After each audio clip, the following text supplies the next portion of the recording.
Titanic जहाज और इसी सारगैसो सागर में लिब्राडोर द्वारा लाई गई ठंडी नेचुरल घटनाएं होती है, कोई सुपर नेचुरल नहीं है, जिसका लॉजिक भी अवेलेबल है, सबको हम लोग समझते हैं। जो जहाजों का मलबा गया वो नीचे समुद्र के तल पे, देखिए यहाँ जो एरिया है बरमूडा का जो एरिया, इस एरिया के नीचे ज्वालामुखी है सब, और ये ज्वालामुखी विस्फोट करते हैं सब। जब भी ज्वालामुखी विस्फोट होता है तो कुछ जहरीली गैसें निकलती हैं, इसमें मीथेन वगैरह की मात्रा निकलती है।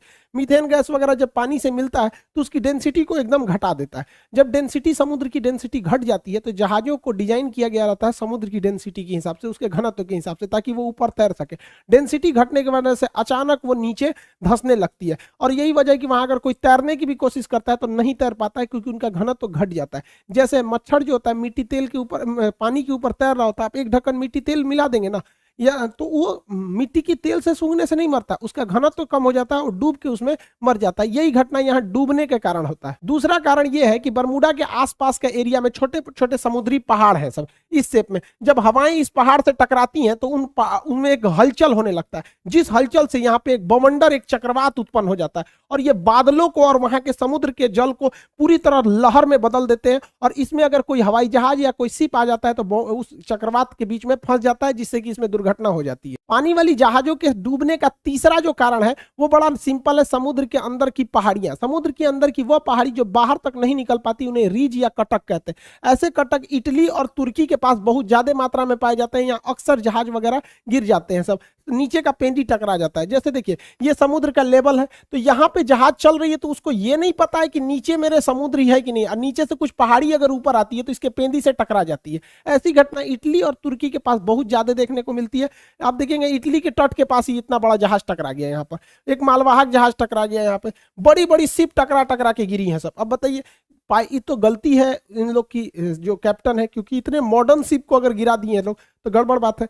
उस समय जहाजों की दुर्घटना ज्यादा होती थी क्योंकि न रडार था न सोनार था।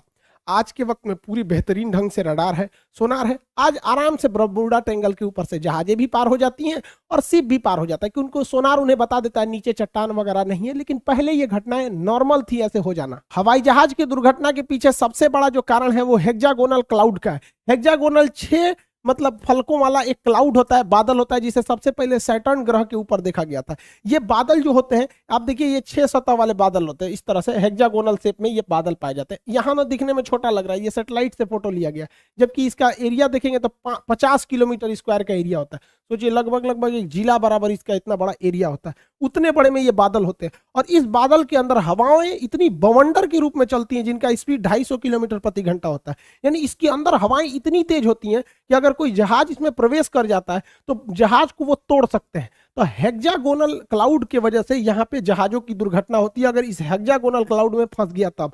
और ये भी देखिए फंसता भी, अगर विपरीत दिशा में फंसेगा तो तोड़ देगा उसको, और नहीं तो अगर सेम इधर ही हवाएं चल रही हैं उसी में जहाज भी फंसेगा तो जहाज की स्पीड को बहुत तेज बढ़ा देता है। यही वजह है कि जब वहां से कई जहाजें गुजरी हैं तो उनका स्पीड अचानक बहुत तेज बढ़ गया है। तो इसमें कोई दैवीय या भूत प्रेत वाली घटना या फिर कोई ऐसी चीजें नहीं है जिसका कोई पता नहीं लगेगा। नॉर्मल चीजें, अब ऐसी घटनाएं नहीं होती हैं, लेकिन ये पुरानी कहानियां, इस पे इतनी मूवी बना दी गई है, करोड़ों रुपए लोग कमा लिए इसके लिए। कहानी चाहिए एक डायरेक्टर को, अच्छा खासा कहानी बन जाता है। तो ये आप समझिए साइंटिफिक कारण। अब ऐसा कुछ नहीं होता है। ये तो रहा भैया आपका बरमूडा ट्रायंगल का, जो इधर अटलांटिक महासागर के पास कैरेबियन सागर में। ऐसे ही ये घटना जापान के पास हो गई। यहाँ पर जापान के पास भी एक ट्रेंगुलर शेप में एरिया है, वहां 1980 में एक जहाज जा रहा था डर्बीशायर।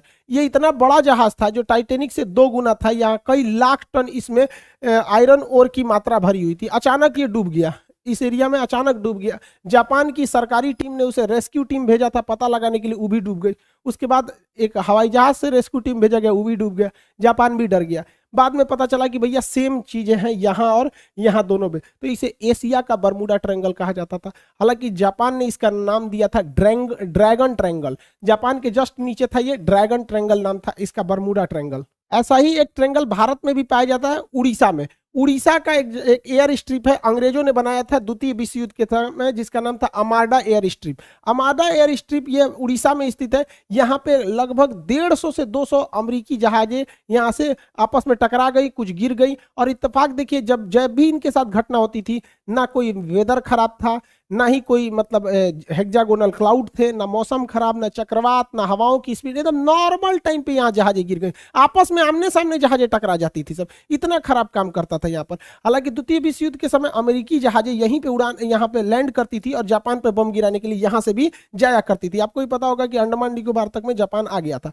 तो इतनी जहाजें अमेरिका की यहाँ से क्रैश की गई थी और उनका बहुत सारा हुआ था। हालांकि ये मिलिट्री का एरिया था, इसलिए इस फाइलों को बंद कर दिया गया, बहुत ज्यादा डिस्क्लोज नहीं किया गया। तो ये भारत का बरमूडा ट्रायंगल आप कह सकते हैं। तो ये तीनों जगह, अब इसके पीछे क्या लॉजिक है भैया, आपको बरमूडा का लॉजिक बता दिए, जो सेम लॉजिक ड्रैगन ट्रायंगल पे भी है, दोनों सेम है। यहाँ क्या है कि ये एरिया झारखंड से करीब है और झारखंड के जादूगोड़ा के पास यूरेनियम की खदान है। आपको पता है यूरेनियम एक बहुत ही रेडियो एक्टिव चीज होता है। ये इलेक्ट्रॉनिक सिस्टम वगैरह को अचानक अगर हाई रेडिएशन होगा या इत्यादि होगा तो इसका बड़ा इफेक्ट पड़ता है, जिससे कि इलेक्ट्रॉनिक सिस्टम काम नहीं करते थे, नेविगेशन खराब हो जाता था, दोनों जहाजों का नेविगेशन एक ही डायरेक्शन में दिखाने लगता था। इसी की वजह से इसलिए दो जहाजें आपस में आमने सामने यहाँ पर टकरा जाती थी आर्माडा एयर स्ट्रिप पर।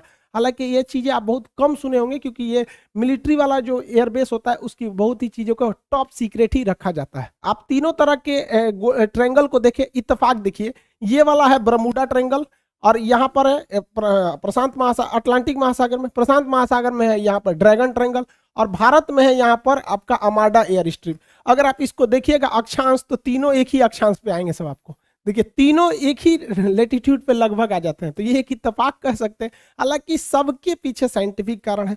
अब ऐसी कोई घटनाएं नहीं होती हैं, जो भी कहता है कि यहाँ पे कोई सुपर नेचुरल पावर है, ये है सब मन गढ़ंत कहानी है ये सब। हालांकि अटलांटिक महासागर में एक और जगह है सारगैसो, यहाँ सारगैसो सागर है, ये सागर है ही नहीं है एक्चुअली, यहाँ एक शैवाल पाया जाता है एलिगी, जो समुद्र में तैरते रहता है, बहुत लंबा लंबा पाया जाता है, घास है इस तरह। यहाँ अगर जहाजें छोटी मोटी जहाजें फंस जाती है ना तो उसी में फंस के रह जाती है, इसलिए यहाँ पे देखिए इतना बड़ा बड़ा घास पाया जाता है, पूरी समुद्र को ये घास ढक लेता है। सारगैसो घास पाए जाने की वजह से जितने एरिया में वो घास पाया जाता है उस घास वाले एरिया को, उस शैवाल वाले एरिया का नाम रख दिया गया है सारगैसो सागर। हालांकि सारगैसो कोई सागर नहीं है, वह सागर का वह हिस्सा है जहां ये वाला शैवाल पाया जाता है, सारगैसम नामक शैवाल पाया जाता है। इसलिए यूपीएससी सीडीएस में एक बार क्वेश्चन पूछा था, वो कौन सा ऐसा सागर है जिसका कोई भी तट रेखा नहीं है, मतलब जमीन से नहीं टच करता है। तो सारगैसो सागर जमीन से टच नहीं करेगा क्योंकि वो बीच का तो सागर है ही नहीं, वो बस एरिया है। यहाँ जहां जहाजों को, छोटी जहाजों को आने जाने के रोक लगाया गया क्योंकि उसकी पंखी वगैरह में ये सब घास वगैरह फंस जाते हैं सब। इसी सारगैसो सागर के पास ऊपर से ठंडी हवा जलधारा आती है जिसका नाम है लेब्राडोर की धारा। इस सारगैसो सागर को ठंड के दिन में पूरी तरह बर्फ के टुकड़ों में भर देती है। इसी सारगैसो सागर में अप्रैल 1912 को टकरा गया था।